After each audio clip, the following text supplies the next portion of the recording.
ನಮಸ್ತೆ Karnataka. Welcome to Ashok Kodse YouTube channel. ಇವತ್ತಿನ ನನ್ನ ಟಾಪಿಕ್ ಬಂದುಬಿಟ್ಟು ರೀಸೆಂಟಾಗಿ ಸಿಟಿ ಏರಿಯಾದಲ್ಲಿ ಕಾಂಡಿಮೆಂಟ್ಸು ಮತ್ತು ಬೇಕರಿಗಳಿಗೆ ಸೇಲ್ಸ್ ಟ್ಯಾಕ್ಸ್ ಅವರು ನೋಟಿಸ್ ಕೊಟ್ಟಿರೋದು. ಆ ವಿಷಯವಾಗಿ ಒಂದು ಸಣ್ಣದೊಂದು ನನ್ನ ಮನಸ್ಸಲ್ಲಿ ಮೂಡಿರ್ತಕ್ಕಂಥ ಒಂದು ಪ್ರಶ್ನೆ. ಆ ಪ್ರಶ್ನೆ ಏನು ಅಂದರೆ, ಅವ್ರದ್ದು ನಿಯಮಗಳ ಪ್ರಕಾರನೇ ಸೇಲ್ಸ್ ಟ್ಯಾಕ್ಸ್ ಅವರು ಕಳಿಸಿರ್ತಾರೆ ನೋಟಿಸನ್ನು. ಅದ್ರ ಬಗ್ಗೆ ಯಾವುದೇ ರೀತಿ ಡೌಟ್ ಇಲ್ಲ. ರೂಲ್ಸ್ ಆ್ಯಂಡ್ ರೆಗ್ಯುಲೇಷನ್ ಪ್ರತಿಯೊಬ್ಬರು ಟ್ಯಾಕ್ಸ್ ಕಟ್ಟಿದ್ರೇ ಇದೆ ದೇಶ ನಡೆಯೋದು. ಮೂಲಭೂತ ಸೌಕರ್ಯಗಳು ನಮಗೆ ಸಿಗೋದು. ಟ್ಯಾಕ್ಸು ಬೇಕೇ ಬೇಕು, ಆದಾಯ ತೆರಿಗೆ ಅನ್ನೋದು ಬೇಕೇ ಬೇಕು, ಇಲ್ಲಾಂದರೆ ಸರ್ಕಾರ ನಡೀಲಿಕ್ಕೆ ಆಗಲ್ಲ. ಆದರೆ ಬಟ್ ಸೇಲ್ಸ್ ಟ್ಯಾಕ್ಸ್ ಅನ್ನೋ ವಿಚಾರವಾಗಿ ಅವರು ಕಳಿಸಿರ್ತಕ್ಕಂಥ ಏನು ನೋಟಿಸ್ ಪೀರಿಯಡ್ ಇದೆ, ಅವರು ಈ ಬಿಸ್ನೆಸ್ ಮಾಡೋರಿಗೆ ಒಂದು ಯು ಪಿ ಐ ಮುಖಾಂತರ ಏನು ಅವರು ಟ್ರಾನ್ಸಾಕ್ಷನನ್ನು ಮಾಡಿರ್ತಾರೆ, ಅವರು ಬರೀ ಆ ಅಂಗಡಿಯಲ್ಲಿ ನಡೆಯುವಂಥ ಅವರು ಬಳಸುವಂಥ ವಸ್ತುಗಳು, ಅವರು ವ್ಯಾಪಾರ ಮಾಡುವಂಥ ವಸ್ತುಗಳ ಮೇಲೆ ಮಾತ್ರ ಅವ್ರು ಯು ಪಿ ಐ ಮಾಡ್ಕೊಂಡಿರಲ್ಲ.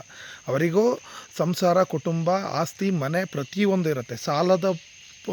ಸಾಲ ತಗೊಳ್ಳುವಾಗಲೂ ಸಹಿತ ಯು ಪಿ ಐ ಮುಖಾಂತರ ತೊಗೊಂಡಿರ್ತಾರೆ. ಅವ್ರು ಫೋನ್ಪೇ, ಗೂಗಲ್ ಪೇ, ಆಮೇಲೆ ಪೇಟಿಎಮ್ಮು, ನಾನಾ ರೀತಿಯಾದ ಒಂದು ಯು ಪಿ ಐ ಆನ್ಲೈನ್ ಟ್ರಾನ್ಸಾಕ್ಷನನ್ನು ಮಾಡಿರ್ತಾರೆ ಅವರು ಅದೇ ಅಕೌಂಟಿಗೆ, ಅವರೇನು ಬಳಸ್ತಾ ಇರ್ತಾರೆ ಅಕೌಂಟಲ್ಲಿ.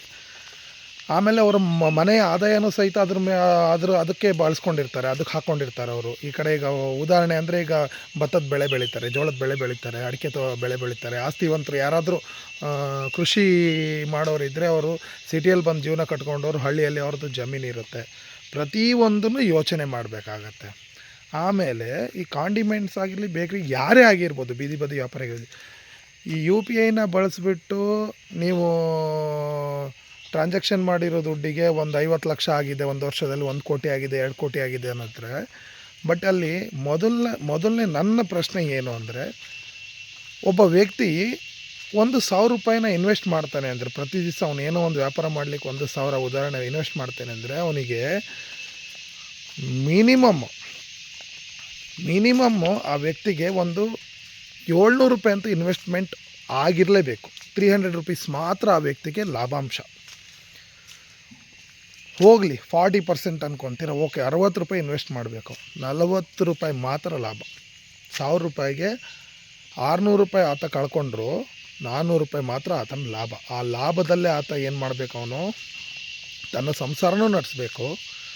ಆ 40% ಏನು ಲಾಭ ಇರುತ್ತೆ, 400 ರೂಪಾಯಿ ಲಾಭ ಇರುತ್ತೆ. ಉದಾಹರಣೆ ಹೇಳ್ತಾ ಇರೋದು ನಾನು, ಯಾರ ಮೇಲೂ ನಾನು ದೂರನ್ನ ಹೇಳ್ತಾ ಇಲ್ಲ, ಒಂದು ನನ್ನ ಮನಸ್ಸಿಗೆ ಬಂದಿರತಕ್ಕಂಥದ್ದು ನಾನು ಹೇಳ್ತಾ ಇದ್ದೀನಿ. ಆ 400 ರೂಪಾಯಿಗೆ ಎಷ್ಟು ಟ್ಯಾಕ್ಸ್ ಹಾಕಬೇಕು ಅದನ್ನು ಮಾತ್ರ ಹಾಕಬೇಕು ನೀವು.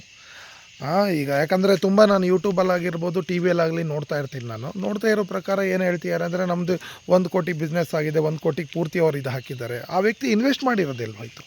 ಆ ಇನ್ವೆಸ್ಟ್ ಮಾಡಿರ್ತಾನೆ ಆ ವ್ಯಕ್ತಿ, ಎಲ್ಲ ವಸ್ತುಗಳಿಗೂ GST ಕಟ್ಬಿಟ್ಟು ತೊಗೊಂಡು ಬಂದಿರ್ತಾನೆ. ಈಗ ಒಂದು ವಸ್ತು ತೊಗೊಂಡು ಬಂದು ಮಾಡಬೇಕು ಅಂತ ಹೇಳಿದ್ರೆ, ಅವನು ಅಂಗಡಿಯಲ್ಲಿ ಇಟ್ಬಿಟ್ಟು ವ್ಯಾಪಾರ ಮಾಡಬೇಕು, ಏನೋ ಒಂದು ಮಾಡಬೇಕು, ಅವ್ನು ಪರ್ಚೇಸ್ ಮಾಡಬೇಕು ಅಂದರೆ ಪ್ರತಿಯೊಂದಕ್ಕೂ GSTನ ಕಟ್ಬಿಟ್ಟು ಅಲ್ಲಿ ತೊಗೊಂಡು ಬಂದು ಇಟ್ಟು ಮತ್ತು ಗ್ರಾಹಕರ ಮೇಲೆ ಹಾಕಿರ್ತಾನೆ. ಹಾಗಿದ್ಮೇಲೆ ನೀವು ಅಲ್ಲಿ ಬರುವಂಥ ಆದಾಯಕ್ಕೆ ಸೇಲ್ಸ್ ಟ್ಯಾಕ್ಸನ್ನು ಕಳಿಸ್ಬೇಕು ಬಿಟ್ಟರೆ, ನೀವು ಆದಾಯ ಕಟ್ಟಿ, ತೆರಿಗೆ ಕಟ್ಟಿ ಅಂತ ಕಳಿಸ್ಬೇಕು ಬಿಟ್ಟರೆ, ಆ ವ್ಯಕ್ತಿ ಇನ್ವೆಸ್ಟ್ ಮಾಡಿರೋ ದುಡ್ಡಿಗೂ ಟ್ಯಾಕ್ಸ್ ಕಟ್ಟಿ ಅಂತ ಹೇಳೋದು ಇದೆಯಲ್ಲ, ಅದು ಅಪರಾಧ. ಅದು ನನ್ನ ಪ್ರಕಾರ ಈ ವಿಚಾರವಾಗಿ ಈ ವಿಷಯದಲ್ಲಿ ಜನಸಾಮಾನ್ಯರ ಒಂದು ಅಭಿಪ್ರಾಯ ಏನಿದೆ ಅನ್ನೋದು ಕಮೆಂಟ್ ಮುಖಾಂತರ ತಿಳಿಸಿ ದಯವಿಟ್ಟು. Thank you.